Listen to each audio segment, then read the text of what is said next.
começar o vídeo de hoje agradecendo a sua presença, por estar aqui, por estar acompanhando essa série. Compartilhe esse vídeo com um amigo porque eu tenho certeza que ele vai ajudar a aperfeiçoar a pronúncia do seu amigo e a sua também. Porque, na verdade, quando a gente fala de entonação e pronúncia, a gente só consegue melhorar na prática. E quero falar com você hoje sobre algo muito comum que acontece na vida dos alunos que estudam inglês. E começa lá no nível pré-intermediário, quando ele está no finalzinho do seu segundo ano, ele começa a engasgar e a ter o seguinte pensamento: é muito difícil entender séries, os filmes, o inglês falado. Parece que é uma outra língua. Até agora estava tudo tão fácil. E agora que eu entrei num momento de começar a perceber essas coisas, de me expressar, de me comunicar, eu estou travando, eu não consigo entender. E ainda, aqueles que têm a oportunidade de viajar, quando voltam da viagem, voltam desesperados, porque não conseguiram fazer a comunicação acontecer no aeroporto, no hotel, nas ruas, para pedir uma simples informação. Sabia que isso é muito comum entre os estudantes de língua inglesa não nativos? E o pior, isso é muito comum porque eles não foram treinados desde o início a prestar atenção no que é fundamental, ou seja, no inglês falado. E que você já sabe, porque eu já te disse várias vezes, o inglês falado não está nos livros. E se você se encontra em uma dessas situações, que está travando, que não consegue entender, que antes de se expressar precisa traduzir tudo que vai falar para organizar suas ideias, deixa eu te dizer outra coisa. Você não está sozinho. Nesse barco com você há muitas outras pessoas querendo falar o inglês de forma natural, com confiança, mas que não estão conseguindo. E sabe, esse sofrimento também é dos nativos, porque eles sofrem para entender alguns não nativos quando se encontram e começam a conversar em inglês. E vou te falar por quê. 4 aspectos são primordiais nessa confusão toda que a gente está falando aqui. Primeira situação, quando você acha que o inglês falado, ele é falado de uma forma muito rápida e que você se esforça, você até ouve algumas palavras, não consegue juntá-las, não consegue colocá-las num contexto para organizar as ideias e entender toda a estrutura. A confusão pode começar por aí, você achar que o inglês está sendo falado rápido. E vou te falar, o inglês ele não é falado rápido.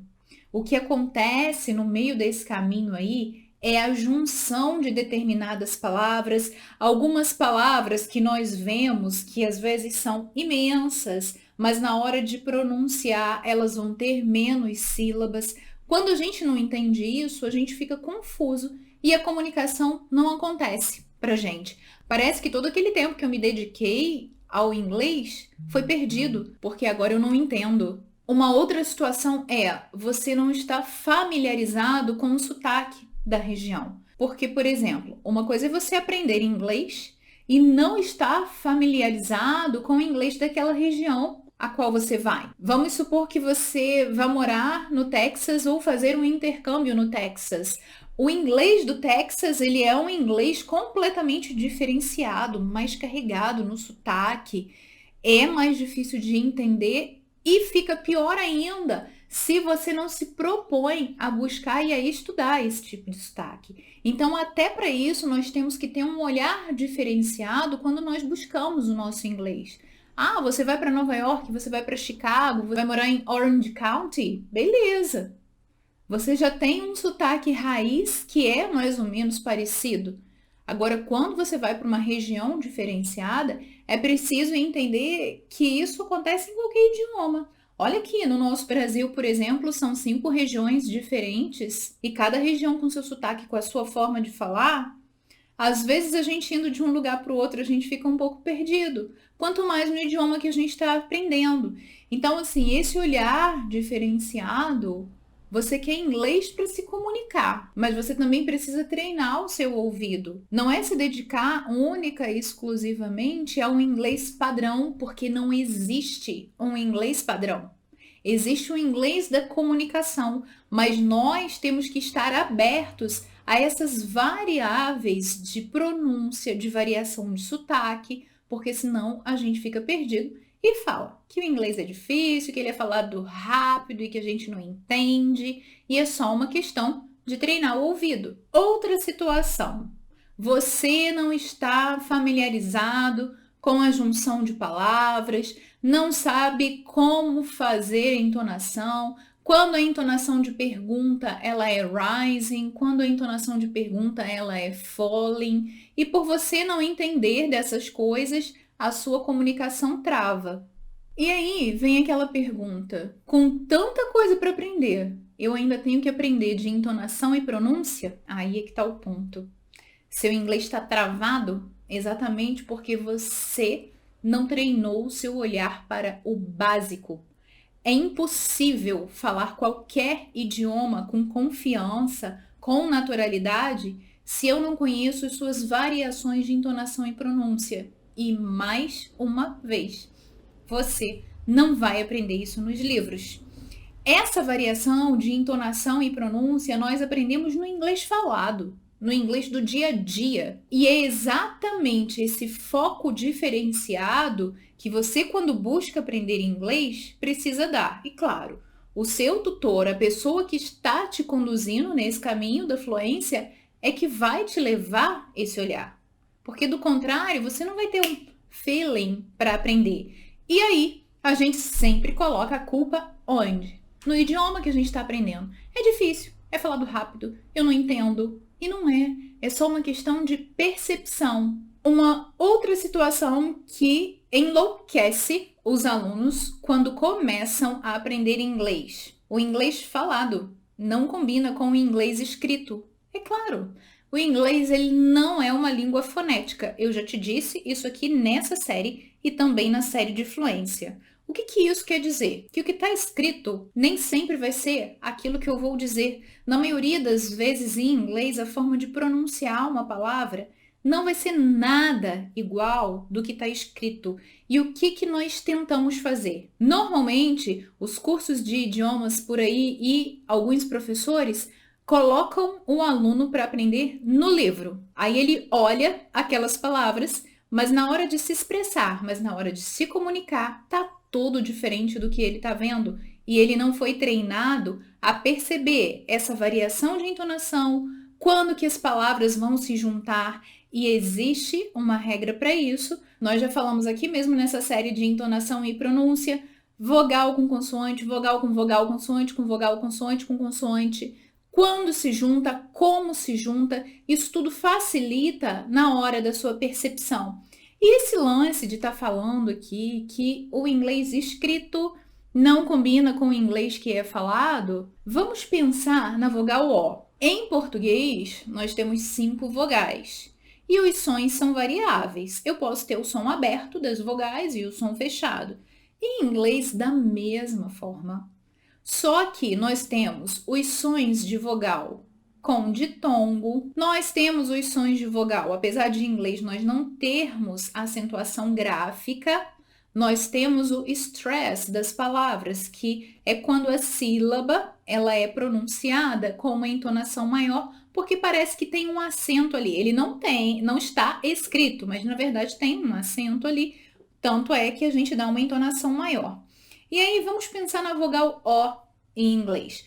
Vou falar aqui algumas palavras e você vai perceber que o O ele vai ter um som diferenciado em cada uma delas. Então, por exemplo, a palavra computer, olha o som do O. Computer, computer. Se até ontem você falava computer, tá errado. É o som do schwa, computer. É um som relaxado, o maxilar fica aqui relaxado. Eu não coloco pressão na língua para falar. Existe uma passagem do ar, ó. Computer, computer. Outra palavra com O, mas olha o som diferenciado agora. Go, go. Você percebe até a posição da língua, ela é diferente do som do O do schwa, de computador. Computer, go. Computer, computer, go. Outra palavra com O, mas o som é love, love. Olha o som da vogal, love. Mais uma, lose, lose. Tá escrito com O, mas ó, lose. E por fim, office, office. Olha o som diferenciado em todas essas palavras que eu te falei. Elas são escritas com O, mas o som de O foi diferente em cada palavra falada. Por isso, o inglês não é uma língua fonética. E aqui eu quero que você treine o seu ouvido para começar a perceber posição de língua, de boca, se tem tensão, se não tem. Quando eu falo qualquer som vocálico em inglês, o meu maxilar, ele sempre vai estar relaxado. E qualquer som vocálico, existe a passagem do ar. Eu não travo a passagem do ar. A gente sente o ar fluir. Como todas essas palavras que eu te falei, go, ó, você sente que o ar sai, go, love, olha o ar saindo, computer, office, todo som vocálico, o maxilar está relaxado, presta atenção na posição da língua. A língua sempre vai ficar na parte de baixo da boca e atrás dos dentes inferiores. Ela nunca está numa posição de frente. Não, ela está sempre numa posição relaxada, independente da vogal que eu diga em inglês. Live, live, left, apple, car, book. A língua, ela vai estar sempre nessa parte aqui de baixo para dar uma passagem do ar, sem tensionar o maxilar. Você fala confiantemente e calmamente. Isso é importante na hora que a gente fala inglês, para que a gente não trave, para que a gente tenha segurança e para que a gente vá percebendo essas pequenas coisas. Eu não vou falar aqui no vídeo de hoje o que é o IPA, ou International Phonetic Alphabet, mas ele salva a vida daqueles que querem falar qualquer idioma. Por quê? Se você conhece o IPA, você é capaz de pronunciar qualquer palavra sem jamais ter ouvido essa palavra antes, só de olhar para o que está ali escrito. Mas isso é assunto para outra hora. Essa é mais uma mágica do idioma. Você não precisa decorar o IPA, mas quando você tem consciência da existência dele e que ele existe para te ajudar a aperfeiçoar o inglês que você fala, o caminho fica mais leve. E aí você vai parar de falar que inglês é difícil de entender, porque não é. É só uma questão de percepção. Já se inscreveu no canal? Gostou do vídeo? Deixa aqui um like, deixa aqui o seu comentário, quero saber. E aí, você conhece o IPA? Já tem uma noção dos símbolos? Sabe pronunciar determinado símbolo do IPA? Sim? Não? Me deixe saber e na próxima a gente continua esse assunto. See ya!